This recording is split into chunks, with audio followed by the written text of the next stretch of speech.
Bien, buenas tardes, hola, ¿qué tal? Buenas noches, buenos días, depende de cuando nos vean. Esto es un nuevo episodio de Esto no prendió, creo que es el episodio número 7.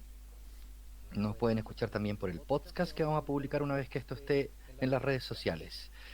Aquí estamos con Johnny Chats, como siempre, Daniel Barril quien les habla, y vamos a hacer un pimponeo de fundamentalmente dos temas hoy día. Vamos a hacer un programa más de tema libre. Así que vamos a ver qué nos propone Johnny para comenzar a conversar. ¿Qué te parece si cuentas de qué te gustaría conversar? Ya, po.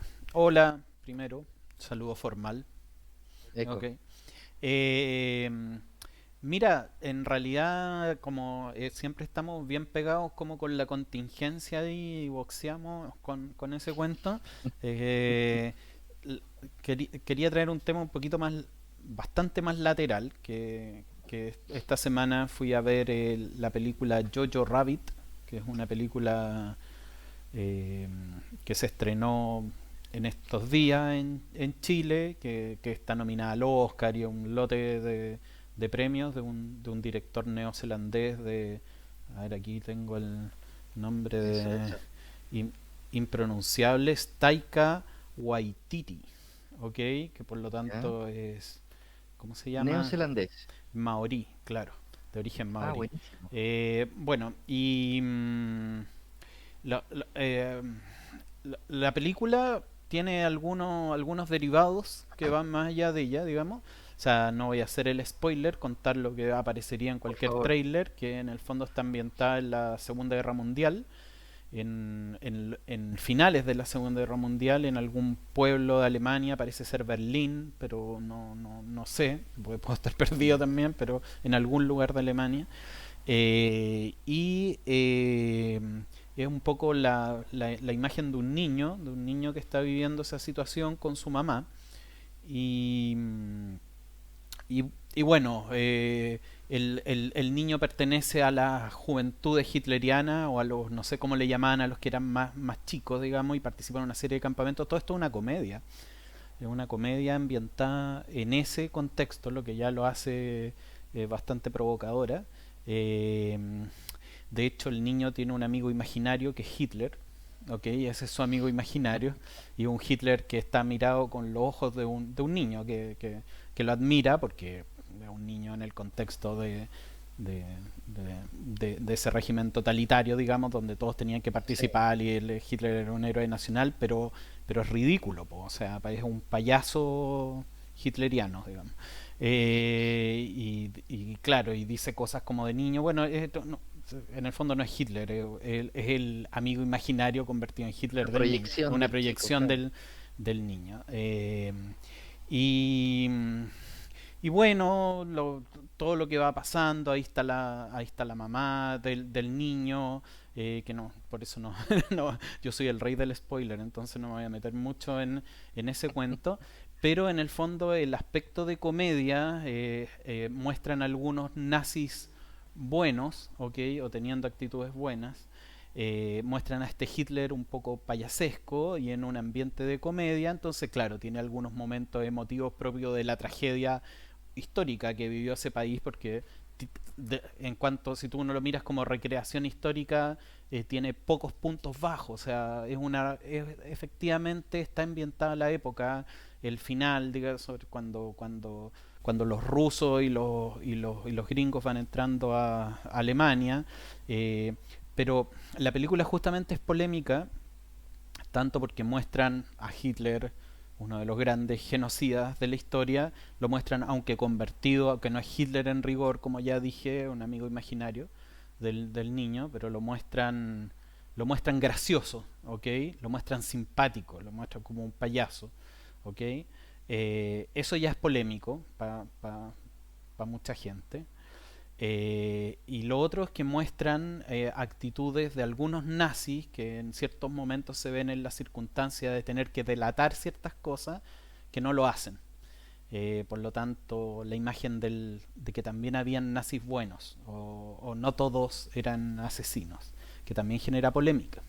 A mí, francamente, no me genera ninguna polémica. A mí no me genera ninguna polémica porque efectivamente en cualquier proceso, en cualquier grupo, hasta lo más terrible, digamos, siempre hay humanidad, aunque parece increíble, pero... O sea, no parece increíble, es lo natural, digamos, el ser humano tiene muchas caras, ¿cierto?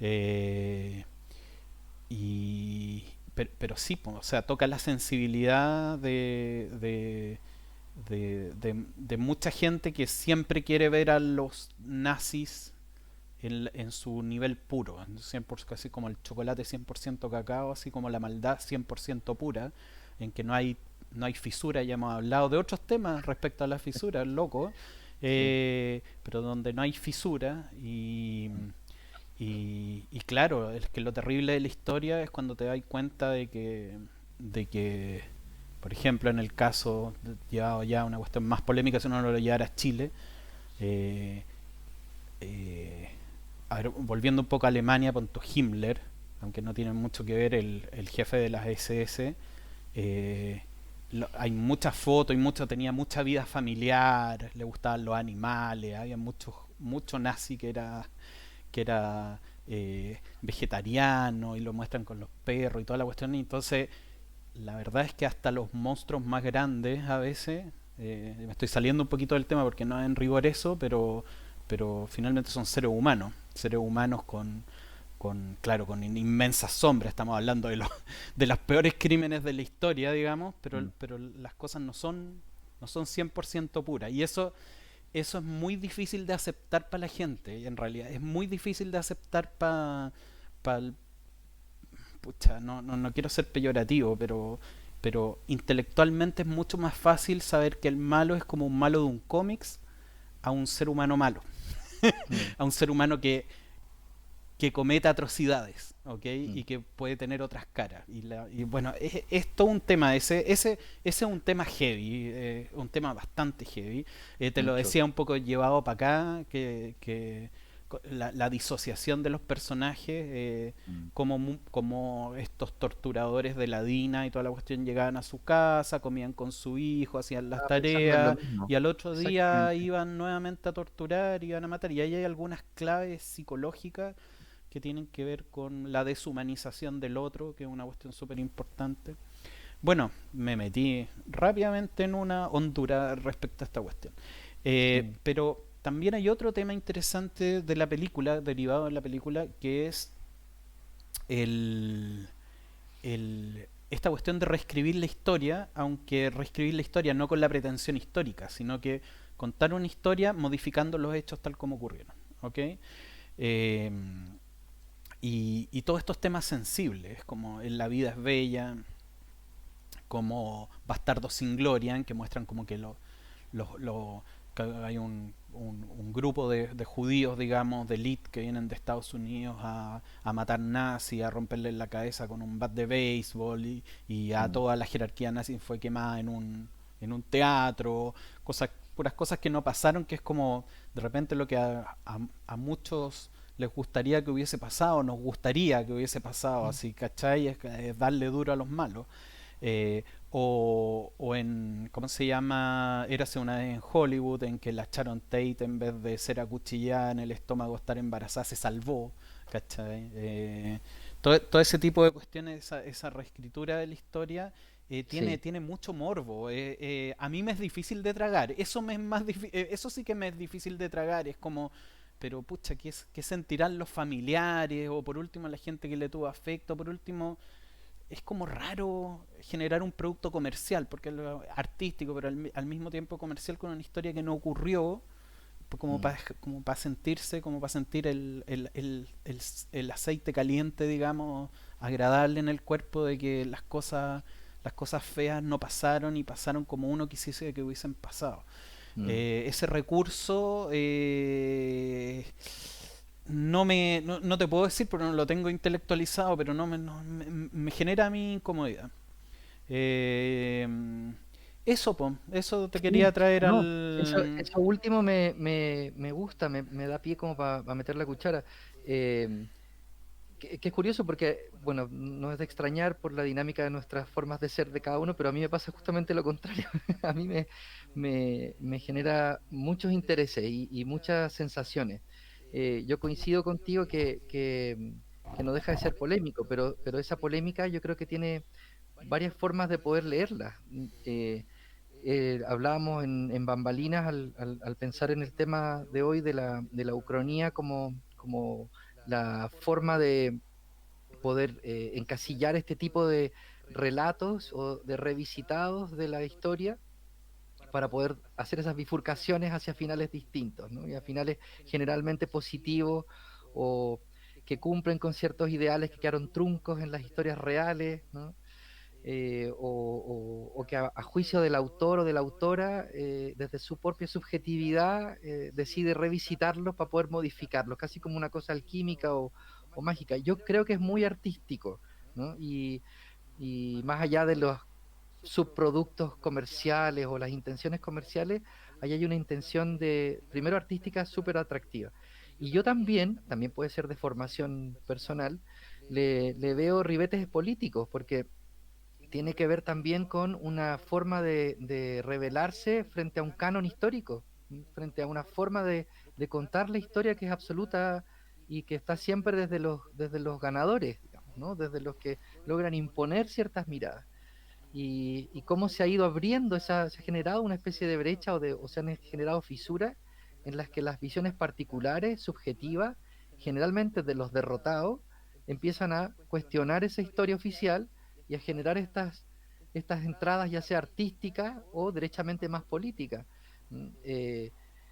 Hay una tendencia, yo también desde la ignorancia y como simple espectador lo veo como una especie de moda, ¿no? El poder generar estas ucronías, de generar los relatos distópicos que tienen que ver con lo contrario de, ¿no es cierto? Y cambiar la historia. Me parece muy sintomático además con todo lo que está pasando. Entonces, eh, claro, tocar vacas sagradas, ya sea positivas o negativas, desmitificar personalidades históricas, mostrarlos con sus ribetes, con sus matices y no absolutos blanco y negro.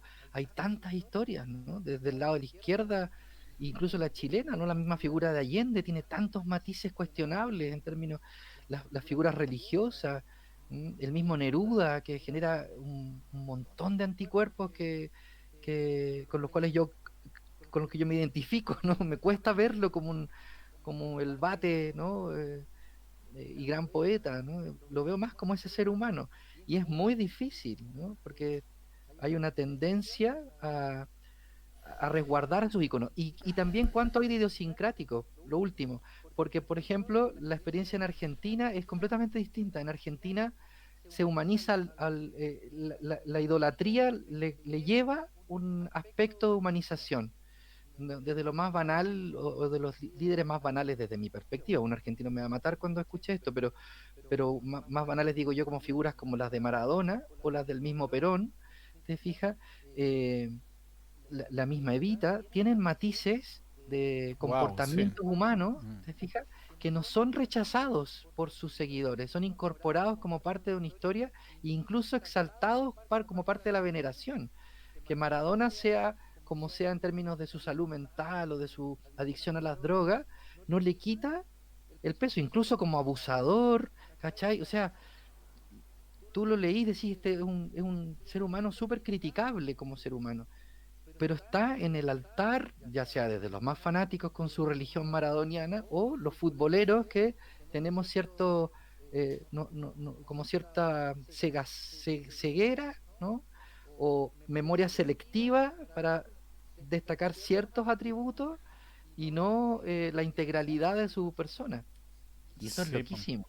En realidad es súper interesante porque o sea, yo al revés, no creo que tengamos una visión distinta. A mí me encanta el dar vuelta a esta cuestión. Hace poco Sí. veía a todo esto una serie muy buena de Netflix que es la Segunda Guerra Mundial en colores. Se llama ¿Ya? Eventos, porque hay dos Ah, no lo he visto. Ya. eventos y toca algo que muchas veces me ha dado vuelta que tiene que ver con esta cuestión también, que es el ataque de Reino Unido de Inglaterra a Dresde. cuando ya Alemania estaba liquidada en la guerra y que mataron a cualquier cantidad de alemanes y fue un acto de crueldad absoluto porque deliberadamente tiraron bombas que podían llegar a los refugios antiaéreos y, o sea, dijeron que, bueno, de las cosas que recoge la historia, digamos, es que en los refugios antiaéreos no había ni hueso, había líquido de gente. O sea, eso es lo que provocó, no sé, 12.000, ¿no? Es parecido a lo que en Hiroshima, una cuestión como los vencedores, los aliados, ¿cachai? Convertidos en criminales de guerra. Si los crímenes, claro, comparado con lo de Hitler en términos numéricos, pero esta cuestión también fue horrible. Entonces, Igual el de poder bestial. ver, me acordé también, pero me gusta ese juego de los matices, o sea, no, hay que mirar esos matices. Es loco.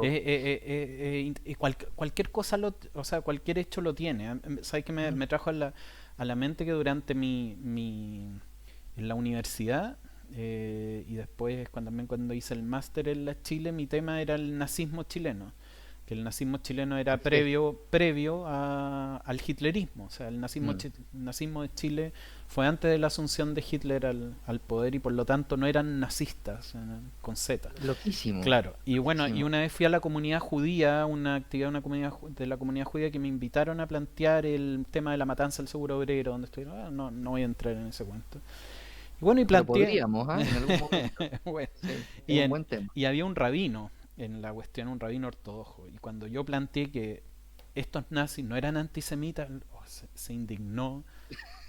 O sea, me dijo, bueno, lo primero que dijo eran todos jóvenes universitarios, que fue una masacre, pues, sí, de las grandes Mm. masacres de la historia de Chile. Pero justamente está escondida debajo de la alfombra porque eran nazistas, pero eran nazistas con C, si no tenían nada que ver con los No nazis, tenía nada que ver. eran fascistas. Bueno, pero es un tema demasiado Pero no complicado. son No, automáticamente homologables a los no nazis. mataron a nadie, o sea, no hubo Claro. ningún genocidio, ¿cachai? Pero lo que llegaba el rabino se paró y dijo, bien muertos están, ¿cachai? O Mm. sea, por llamarse nazi, o sea, pero mira cómo funcionan los mecanismos en esta cuestión. Y es parecido a lo que pasa en la película, o sea, no hay derecho artístico, artístico cinematográfico, digamos, a convertir Hitler en un payaso, porque en realidad tiene que seguir siendo el monstruo que necesitamos, que Mm. efectivamente, evidentemente es un Lo es. monstruo, ¿cachai? Pero Claro. no por eso no lo podéis usar, no Sí. podéis ver los matices, o sea, los matices están prohibidos, ¿cachai? Eso es algo muy loco. Ahora, Mm. si me dejáis terminar, Dale, dale, cuando yo te no, por digo supuesto. que me genera pudor, digamos, Mm. lo que sí me genera pudor no es dar vuelta a la historia o generar el guión creativo desde acá, desde allá y subir lo feo en lindo, lo bueno en malo, ¿no? Todo eso. Mm. No, pero yo lo pienso más si yo fuera el director, digamos, y tuviera que agarrar un tema así, yo no lo podría agarrar, o sea, me sentiría cometiendo un acto poco ético en jugar con gente que realmente murió y le pasaron cosas, ¿entendí? O sea, un poco convertir a la Sharon Tate en una que sobrevivió y salió riéndose, ¿cachai? Pero no tiene que ver con... Te No es una entiendo censura, absolutamente. me Tan- cachai? Tanto te entiendo que perdona la autorreferencia, pero yo escribí una novela sobre el caso de Goyao y una de los pudores que inhibió el que ese trabajo literario pudiese salir antes del tiempo que salió fue precisamente trabajar esa inhibición que tú planteas. Es decir, estás abordando de manera concreta un hecho histórico súper reciente y muy impactante, pero además en términos personales absolutamente cercano, digamos. Y con gente que es de carne y hueso, digamos, ¿no? Eh, y ahí la salida que yo encontré en términos creativos es poder ficcionarla, es poder jugar con la ficción Ujú. y tener esa libertad desde la ficción. Pero las lecturas posibles siempre van a terminar en la... Espérame un segundo. Ángeles, silencio. Esto está grabado, pero estoy con mi hija acá. Estoy como el de Australia, Claro, un video que salió al aire, un tipo en un claro. noticiero. Ah, Punto, por favor. Gracias. Eso. No sé si me explico, pero el sí, sí, punto era sí, ese. Y sí. yo creo que es un temón desde por donde lo tomes. ¿M? Aquí hay A mí me llama la atención, solo para cerrar la idea, cómo se están empoderando las subjetividades, cómo se están empoderando las visiones subjetivas sobre lo que nos pasa cotidianamente y sobre los devenires históricos, y cómo se, por lo menos ahora, se ponen como contrapunto de versiones oficiales. ¿Te fijas? Entonces eso es, voy a ir a ver la película. Estoy saliendo de aquí, la voy a ver.